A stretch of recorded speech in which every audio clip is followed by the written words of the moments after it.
नमशंडिकायै। अथ सप्तदशोऽध्यायः। सुखदेव जी का राजा जनक से मिलने के लिए मिथिलापुरी को प्रस्थान तथा राजभवन में प्रवेश।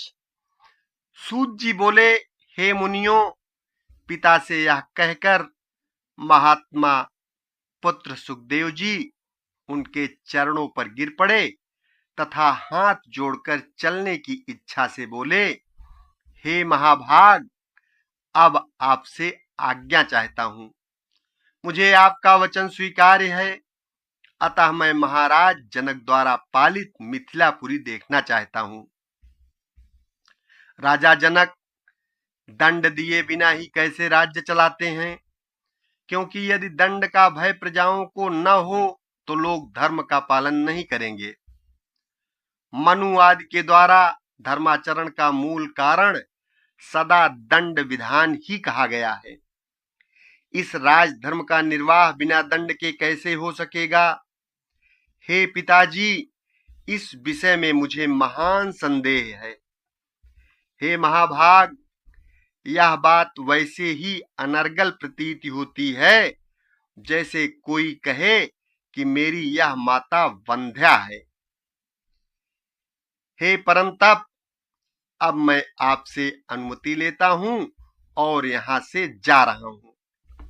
सूत जी बोले, इस प्रकार सुखदेव जी को जनकपुर जाने का इच्छुक देखकर व्यास जी ने अपने ज्ञानी एवं निस्पृह पुत्र का दृढ़ आलिंगन करके कहा। व्यास जी बोले, हे महामते, हे पुत्र, तुम्हारा कल्याण हो। हे सुख, तुम दीर्घायु हो। हे तात, तुम मुझे यह सत्य वचन देकर सुख पूर्वक जाओ कि यहां से जाकर मेरे इस उत्तम आश्रम में पुनः आओगे। हे पुत्र, तुम वहां से कहीं और कभी भी मत चले जाना। हे पुत्र, मैं तुम्हारा मुख कमल देखकर ही सुख पूर्वक जीता हूं और तुम्हें न देखने पर दुखी रहता हूं। हे सुत, तुम ही मेरे प्राण हो। हे पुत्र, वहां राजर्षि जनक से मिलकर और अपना संदेह दूर करके फिर उसके बाद यहां आकर वेदाध्ययन में रत रहते हुए सुख पूर्वक रहो। सूत जी बोले, व्यास जी के ऐसा कहने पर सुखदेव जी अपने पिता को प्रणाम तथा उनकी प्रदक्षिणा करके शीघ्र ही इस प्रकार चल पड़े जैसे धनुष से छूटा हुआ बाण। मार्ग में चलते हुए अनेक समृद्धिशाली देशों, नागरिकों, वनों, वृक्षों, फले फूले खेतों, तप करते हुए तपस्वी जनों, दीक्षा लिए हुए याजक जनों, योगाभ्यास में तत्पर योगी जनों, वन में रहने वाले वानप्रस्थों, वैष्णव, पाशुपत, शैव, शाक्त एवं सूर्योपासक और अनेक धर्मावलंबियों को देखकर वे सुखदेव मुनि अति विस्मय में पड़ गए। इस प्रकार वे महामती सुखदेव जी लगभग 2 वर्षों में मेरु पर्वत और 1 वर्ष में हिमालय को पार करके मिथिला देश में पहुंचे। जब वे मिथिला में प्रविष्ट हुए तब उन्होंने वहां की श्रेष्ठ ऐश्वर्य संपदा को देखा तथा वहां की सारी प्रजा को सुखी एवं सदाचार संपन्न देखा। वहां द्वारपाल ने उन्हें रोका और पूछा, तुम कौन हो और कहां से आए हो? तुम्हारा क्या कार्य है, बताओ। ऐसा पूछने पर भी सुखदेव जी मौन रहे, कुछ बोले नहीं। वे नगर द्वार से बाहर जाकर अस्थाणु की तरह खड़े हो गए और थोड़ी देर में आश्चर्यचकित होकर हंसते हुए वहीं स्थित हो गए, पर किसी से कुछ बोले नहीं। द्वारपाल ने पूछा, हे ब्राह्मण, बोलिए, आप गूंगे तो नहीं हैं? आपका किस हेतु यहां आना हुआ है? मेरे विचार में तो कोई कभी भी निष्प्रयोजन नहीं जाता। हे विप्र, इस नगर में राजा की आज्ञा पाकर ही कोई प्रवेश कर सकता है। अज्ञात कुल तथा सील वाले व्यक्ति का प्रवेश यहाँ कदापि नहीं होता है। हे मानद, आप निश्चय ही तेजस्वी एवं वेद वेदता ब्राह्मण प्रतीत हो रहे हैं, इसलिए आप अपने कुल तथा प्रयोजन के विषय में मुझे बता दें और फिर अपने इच्छा अनुसार चले जाएं। सुखदेव जी बोले, मैं जिस कार्य के लिए यहाँ आया था वह तुम्हारे कथन मात्र से ही पूरा हो गया। मैं विदेह नगर देखने आया था, परंतु यहाँ तो प्रवेश ही दुर्लभ है। मुझ अज्ञानी की यह भूल थी जो 2 पर्वतों को लांघकर महाराज से मिलने की इच्छा से घूमते हुए यहाँ चला आया। मैं तो स्वयं अपने पिता द्वारा ही ठगा गया हूँ। इसमें किसी अन्य को ही क्या दोष दिया जाए? अथवा हे महाभाग, यह मेरे दुर्भाग्य का ही दोष है, जिसके कारण इस भूमि पर मुझे इतना चक्कर काटना पड़ा। इस संसार में लोगों का भ्रमण करने का उद्देश्य धनोपार्जन ही है, किंतु मुझे उसकी कोई इच्छा नहीं है। मैं तो केवल भ्रमवश ही यहाँ आ गया हूँ। आशा रहित पुरुष को ही सदा सर्वदा सुख प्राप्त होता है, यदि वह मोह में न पड़े। किंतु हे महाभाग, मैं तो निराश होकर भी न जाने क्यों इस मोह सागर में निमग्न हो रहा हूँ। कहाँ सुमेरु पर्वत और कहाँ यह मिथिलापुरी। पैदल ही चलकर मैं यहाँ आया हूँ। इस परिश्रम का फल मुझे क्या मिला? प्रारब्ध ने ही मुझे ठगा है। प्रारब्ध का भोग अवश्य ही भोगना पड़ता है, चाहे वह शुभ हो या अशुभ।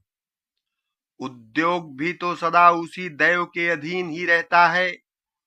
वह जैसा चाहे वैसा कराता है। यहाँ न कोई तीर्थ है, न ज्ञान प्राप्ति होनी है, जिसके लिए यह मेरा परिश्रम हुआ।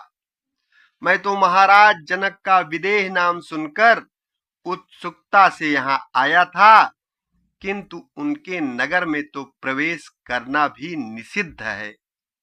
इतना कहकर सुखदेव जी चुप हो गए और मौन होकर खड़े रहे। द्वारपाल को लगा कि ये कोई ज्ञानी श्रेष्ठ ब्राह्मण है।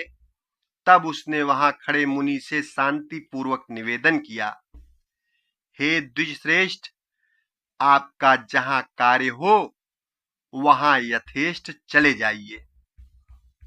हे ब्राह्मण, मैंने जो आपको रोका था वह मेरा अपराध हुआ, उसके लिए आप क्षमा करें, क्योंकि हे महाभाग, मुक्त जनों का तो क्षमा ही बल है। सुखदेव जी बोले, हे द्वारपाल, इसमें तुम्हारा क्या दोष है? तुम तो सर्वदा पराधीन हो। सेवक को तो स्वामी की आज्ञा का यथोचित पालन करना ही चाहिए।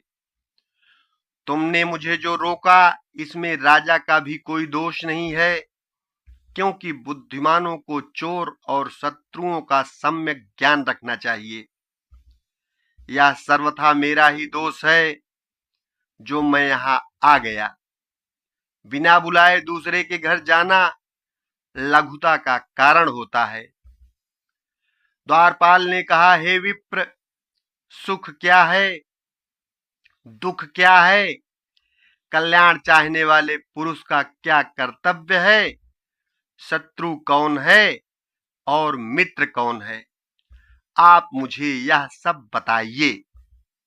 सुखदेव जी बोले, सभी लोकों में सर्वत्र द्वैविध्य रहता है, इसलिए मनुष्य भी 2 प्रकार के हैं, एक रागी और दूसरा विरागी। उन दोनों के मन भी 2 प्रकार के होते हैं। उनमें भी विरागी 3 प्रकार के होते हैं, ज्ञात, अज्ञात एवं मध्यम। रागी भी 2 प्रकार के कहे गए हैं, मूर्ख तथा चतुर। चातुर्य भी 2 प्रकार का कहा गया है, शास्त्र जनित तथा बुद्धि जनित। इसी प्रकार लोक में बुद्धि भी युक्त और अयुक्त भेद से दो प्रकार की होती है। द्वारपाल ने कहा, हे विद्वान, हे विप्रवर, आपने जो कुछ कहा है उसे मैं भली भांति नहीं समझ पाया। अतएव हे श्रेष्ठ, आप फिर से विस्तार पूर्वक इस विषय को यथार्थ रूप से समझाइए। सुखदेव जी बोले, इस संसार में जिसको राग है वह निश्चय ही रागी कहलाता है। उस रागी को अनेक प्रकार के सुख एवं दुख आते ही रहते हैं। धन, पुत्र, कलत्र, मान, प्रतिष्ठा और विजय प्राप्त करके ही सुख प्राप्त होता है। इसके न मिलने पर प्रतिक्षण महान दुख होता ही है। अतः जैसे सुख प्राप्त हो सके वैसा उपाय करना चाहिए और सुख के साधन का संग्रह करना चाहिए। जो उस सुख में विघ्न डाले उसे शत्रु समझना चाहिए। जो रागी पुरुष के सुख को सर्वदा बढ़ाए वही मित्र है। चतुर मनुष्य मोह में फंसता नहीं है, किंतु मूर्ख सर्वत्र आसक्त रहता है। विरागी तथा आत्माराम पुरुष को एकांतवास, आत्मचिंतन तथा वेदांत शास्त्र का अनुशीलन करने से ही सुख होता है। सांसारिक विषयों की चर्चा आदि यह सब उनके लिए दुख रूप है। कल्याण चाहने वाले विद्वान पुरुष के लिए बहुत शत्रु हैं। काम, क्रोध, प्रमाद आदि अनेक प्रकार के शत्रु बताए गए हैं, किंतु व्यक्ति का सच्चा बंधु तो एकमात्र संतोष ही है। तीनों लोकों में दूसरा कोई भी नहीं है। सूत जी बोले, सुखदेव जी की बात सुनकर उन्हें ज्ञानी द्विज समझकर उसने सुखदेव जी को एक अत्यंत रमणीय कक्ष से प्रवेश कराया। 3 प्रकार के नागरिक जनों से भरे हुए अनेक प्रकार के क्रय विक्रय की वस्तुओं से सजी दुकान वाले, राग द्वेष, काम, लोभ, मोह से युक्त एवं परस्पर वाद विवादों में संलग्न श्रेष्ठी जनों से सुशोभित और धन धान्य से परिपूर्ण विशाल नगर को देखते हुए सुखदेव जी चले। इस तरह 3 प्रकार के लोगों को देखते हुए सुखदेव जी राजभवन की ओर बढ़े। इस प्रकार द्वितीय सूर्य के समान परम तेजस्वी सुखदेव जी द्वार पर पहुंचे। द्वारपाल ने उन्हें अंदर जाने से रोका।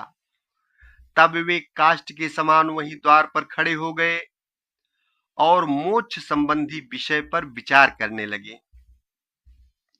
धूप तथा छाया को समान समझने वाले महातपस्वी सुखदेव जी वहां एकांत में ध्यान करके इस प्रकार खड़े रहे मानो कोई अचल स्तंभ हो। थोड़ी देर बाद राजमंत्री ने हाथ जोड़े हुए स्वयं आकर उन्हें राजभवन के दूसरे कक्ष में प्रवेश कराया। वहां एक दिव्य रमणीय उपवन था, जिसमें विविध प्रकार के पुष्पों से लदे दिव्य वृक्ष सुशोभित हो रहे थे।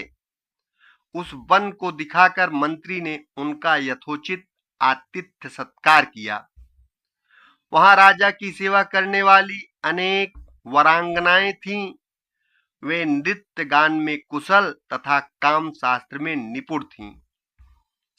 सुखदेव जी की सेवा के लिए उन्हें आदेश देकर राजमंत्री उस भवन से निकल गए और सुखदेव जी वहां स्थित रहे। उन वरांगनाओं ने परम भक्ति के साथ उनकी पूजा की और देश कालानुसार उपलब्ध अनेक प्रकार के भोजन से उन्हें संतुष्ट किया।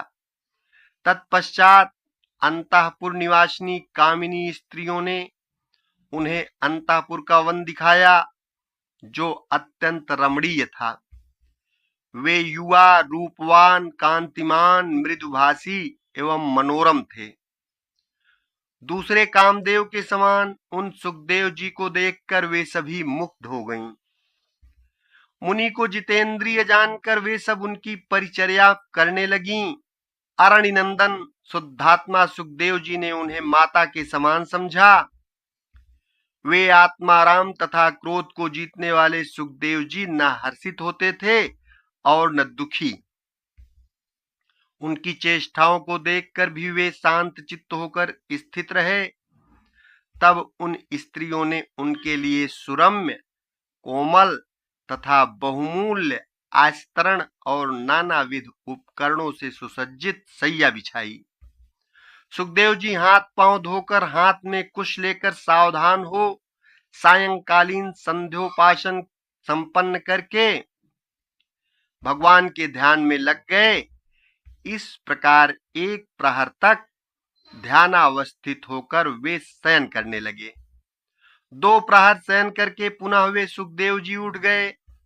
रात्रि के चौथे प्रहर में वे पुनः ध्यान में स्थित हो गए। तदनंतर स्नान करके प्रातःकालीन क्रियाएं संपन्न करके पुनः समाधिस्थ हो गए। इति श्रीमद्देवी भागवते महापुराणे अष्टादश सहस्त्रयाम संहितायाम प्रथम स्कंधे शुकस्य राजमंदिर प्रवेश वर्णनम नाम सप्तदशोऽध्यायः। ओम नमः चंडिकाय। 18वां अध्याय अगले भाग में।